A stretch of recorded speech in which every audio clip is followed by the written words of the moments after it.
about an alliance. There are people coming from all over the Merseyside region, but much further afield. We've got Manchester, Chester, we've had a couple from Wales. I think they should take it back. They've arrived from a longer distance from somewhere.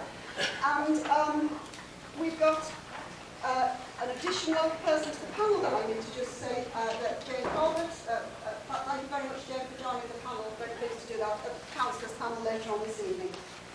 First of all, I'll just tell you about the fire regulations. If there were a fire, you simply go down exactly the way you came in, and then you go out of that door that you entered, turn left, please, and then wait in front of the Blue Coat building, if you would. Right, first of all, let me just tell you a couple of things about Compass. I'm Judy Edwards, and I'm the chair of Merseyside Compass, and the Merseyside has a central office, and then it has a number of regional groups like ourselves, all volunteers, all simply trying to do the work that Compass believes in, which is, and most of you have the leaflet on your table, on your chair rather, we're a movement for a more equal, democratic and sustainable society. And crucially, as it says on the second page, what we believe is that no single issue, party or movement can bring about change. We have to work together to make it happen. And it's that that brings us together this evening. So who are we? Well, we've got people who are Labour or Liberal again, or Green, but we've got also maybe a lot of people in here who are citizens, who are working, campaigning, volunteering to work together to build that good society. And boy do we need it. If we look around the world at the moment, we've got Turkey, we've got Trump in America, Paris and Nice, we've got the Baton Rouge killings and the Black Lives Matter, Syrian refugees drowning in the Med. Closer to home, we've had Brexit, which I imagine most people here probably regret. We've got wonderful Boris Johnson speaking up for us. We've got Nigel Farage, massive cuts to community grants that are hurting people, and we shall hear from some of them tonight, hurting people up and down the country. We've got Labour Party sadly tearing itself apart. We've got the Liberal Dems annihilated in the last election. And the Greens earning 5 million votes and getting 1 seat in return for it. There's something wrong in our politics, and we're the people to put it right. And that's where we want to start here. I sometimes ask myself whether anybody watches the news anymore, and I certainly ask myself what effect it has on young people, children and young people listening to it. But we can bring hope. And you, I think, are showing hope simply by coming here tonight. That's why it's wonderful to see so many here tonight who do believe we can do something if we work together. I need to just ask you one particular thing. We have someone here, we've been asked to stream this, or it won't be live streamed, I believe, it's going to be streamed later on the Compass website. Some of you will have seen the big event in London, similar to this that was on the website, that might have brought some of you here tonight. We'd also like to take a few photographs.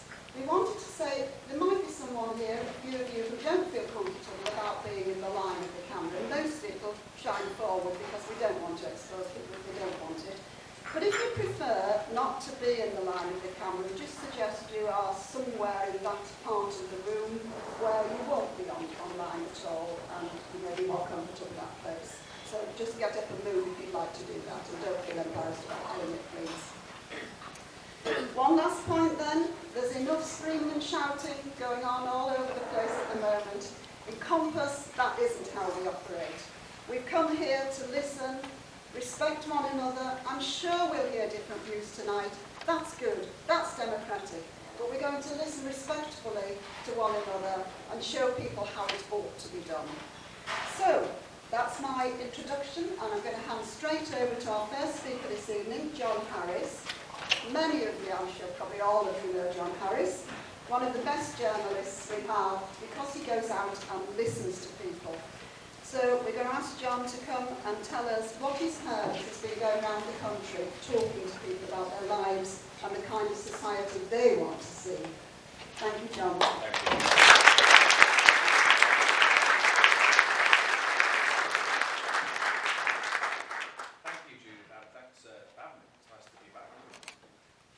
I am a political journalist journalist by trade.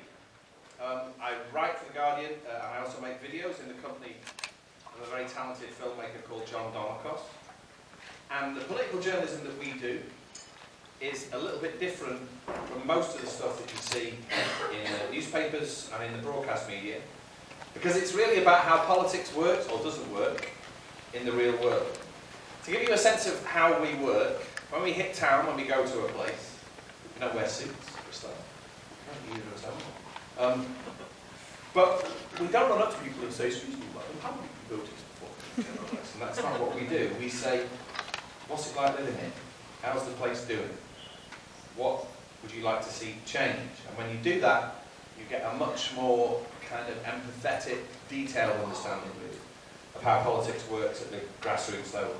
We've been doing the series that we make anywhere but Westminster for 6 years now. And we're used to going to places, in fact we sort of pride ourselves really, in going to places where the London-based media don't tend to go. They change a little bit since the referendum, not much. And where there's a clear sense that politics really doesn't work.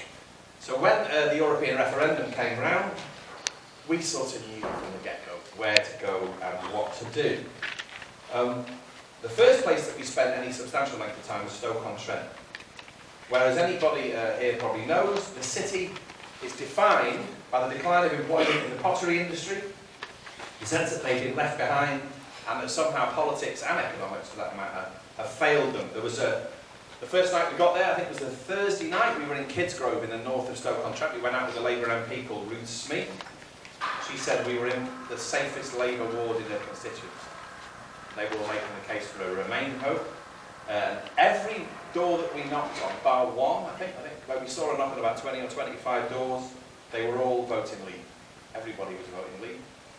And sometimes people answered the door and they just knew straight away she was a politician, a very good politician, Labour politician, and people just kind of went, ah! The very fact that she was there on the doorstep was really a pretext then for all of this anger and resentment and frustration to come out. And 2 or 3 weeks later, we weren't very surprised to find out that 70% of the people in Stoke-on-Trent had voted to leave the European Union. It's one of the highest numbers of anywhere in the country. John and I, not that long ago, also went to Merseyside in Wales, a place we'd been to before, where again life is defined by absences. In that case, it's the absence of steel and coal. And the Hoover factory in Merseyside that closed not that long ago. And again, that Friday morning we woke up, got on my phone, Googled the breakdown of results, and discovered that 56.4% of people in Merseyside had voted Leave. We also saw vivid contrasts within places. 2 weeks before the referendum, we went to Manchester. We went to a graduate recruitment fair, first of all, at the university. And we asked, the first question we asked people was, how do you feel about the future? What do you think about the future? People at this graduate recruitment fair said, I'm really excited about the future. I'm going to move to London. I think my life's just started. And then we got in the car and we drove 10 minutes away to Cllr, on the northern edge of the centre of Manchester. And the picture was very, very different. 6,000 people live in Cllr. There's no kids' playground. The only cash point charge is £1.85 to withdraw money, and to get to the nearest supermarket, you have to get on the bus and spend £2 there and £2 back. People there talked about the future in terms of dread and worry and fear. And everybody we spoke to a person in Collyhurst was voting to leave. Now I know things were slightly different in Liverpool, and I'm keen to know why. I still haven't really read a kind of thoroughgoing, long piece of work about why exactly that was. There's probably some truth in the idea that it's because very few people here read The Sun, but I suspect it's slightly more complicated. But nonetheless, going through the referendum results, it was pretty clear that a lot of the breakdown between Leave and Remain mapped on to the breakdown of inequality in England and Wales and how people sit on either side of it. A lot of the places that voted Leave, I must have had scores, hundreds probably of conversations in the build to the referendum, were places that, yes, had a fear of immigration. A fear, as far as I can tell, of more immigration, perhaps meaning scarce opportunities becoming even more scarce, and low wages getting even more lower, and already overstretched public services becoming even more overstretched. But the sense of fear and dread and worry that I talked about earlier went much further than that.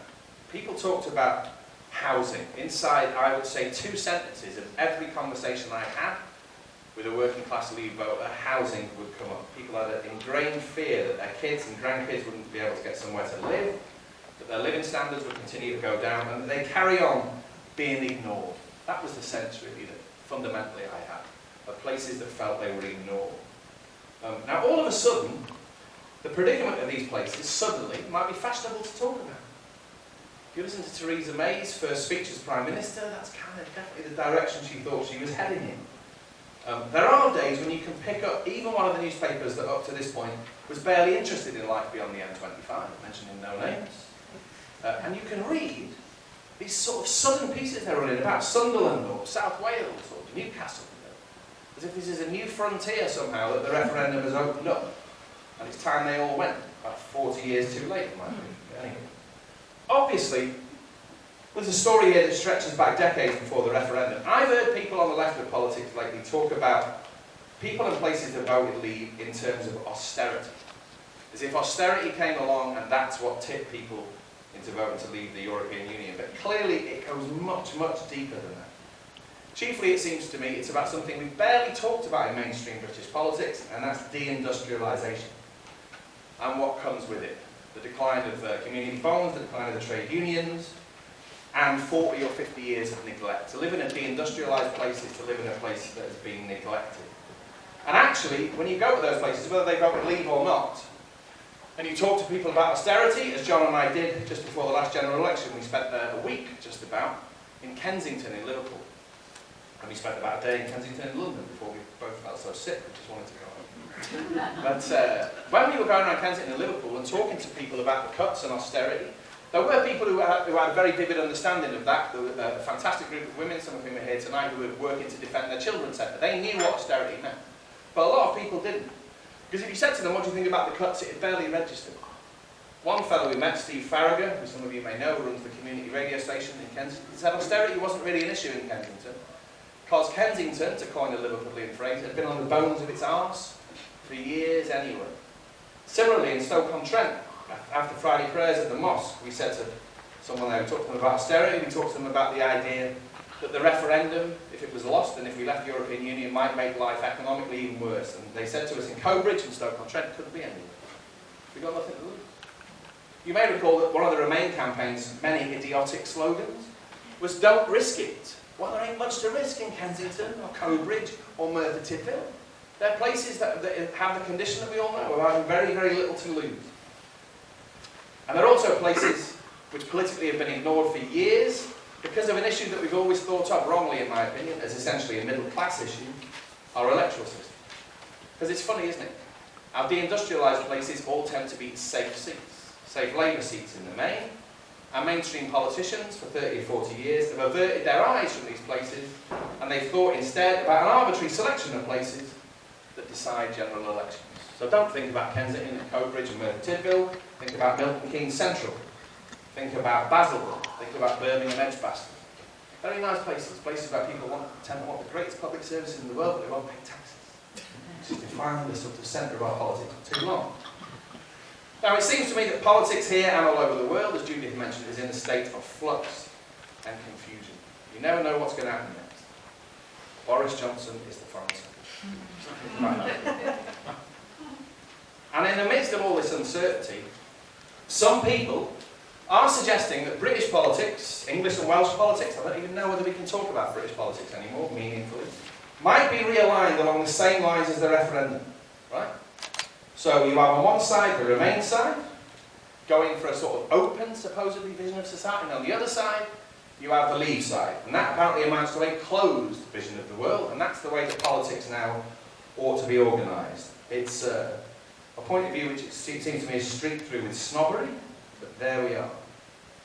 You see some of this in the people on Twitter, and forgive me if this applies to any of you, I don't mean much by it, who have one of those, I'm one of the 48% avatars. I've seen people have badges saying, I'm one of the 48%. I live in the West Country the other day in Bath Spa, a place I don't like very much. They had a Bath Stays European picnic, where you're encouraged to bring along items of European food. The idea was if they had a passport to Pimlico, Denmark, the rest of the country, Bath was going to stay in the European Union.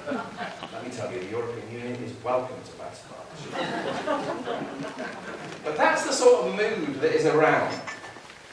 And people have an idea as well that somehow we can ignore or overturn the result of the referendum by Parliament or the courts, and that's what they'll devote all their attention to. Personally, if that's a vision of the future of British politics, I could not be less interested. At the heart of any meaningful progressive centre-left or left politics, it seems to me, and hopefully most of you, has to be inequality. Inequality. Inequality of power, inequality of wealth, inequality of opportunity, all of that. Because if it's not, you'll end up with a politics built on sand. And the first duty right now of anyone who thinks they're progressive ought to be to think about places that voted Leave, but also places more generally that have been on the wrong side of our massive inequality gap, cultural and economic, for years and years and years. And go to those places if they're not resident in them already, and simply listen to people. That's what we've got to do now. We've got to listen to people. And to work on the long job of reinventing our politics so that those people and places are never cut adrift ever again. We all know this has been a running sore in Britain, probably since the 1960s or 1970s. And it's now, not for the first time, hit us like a hammer, and it's time we did something about it. I think that duty falls on people of all the parties represented here tonight, and the many people who keep politics ticking over and with whom we very often have the most interesting conversations, who have no formal party loyalty at all. I think what's happened in the last month or so, apart from anything else, highlights the need to push politics beyond a set of essentially 20th century divisions that have outlived their usefulness. I think one of the most urgent things we need to do is to talk about how we change our dysfunctional, broken electoral system and our political system to fully tackle the sense of voicelessness that led us to this point. We need to talk about how we reroute politics in places it has come close to abandoning. And there are all sorts of ways we do that, apart from changing the electoral system. And I know, just to make this clear, in Merseyside, people are not walking around talking about the single transferable vote multi-member constituency. Surprisingly, no one in the shopping precinct in Merseyside mentions that to me. But they all say nobody listens to us. We're a forgotten place. You can put a monkey on the red rosette and get in. Doesn't matter how you vote here and all the rest of it. While we were there was a moment when we were driving away, and John, who I make films with, turned around to me and said, why don't they have local-only shortlists instead of people parachuted in? Why don't we go back to the idea of open primaries, an idea I was very sceptical about 4 or 5 years ago, but I now think there might be something in it. Why don't we talk about a kind of participation as far as city, local and parish government is concerned that we've probably never seen in this country before? We have to start doing this now. Because if we don't, we all know the malign, horrible forces that are poised ready to sweep through a lot of the places that I've talked about. And if we don't, if our side of politics doesn't start to act on this, this won't be the last rupture we have. There'll be more and more serious ruptures to come. The stakes, you won't need me to tell you, are very, very high, and we all get on with it, which is why we're all here tonight, I guess. So thank you for listening.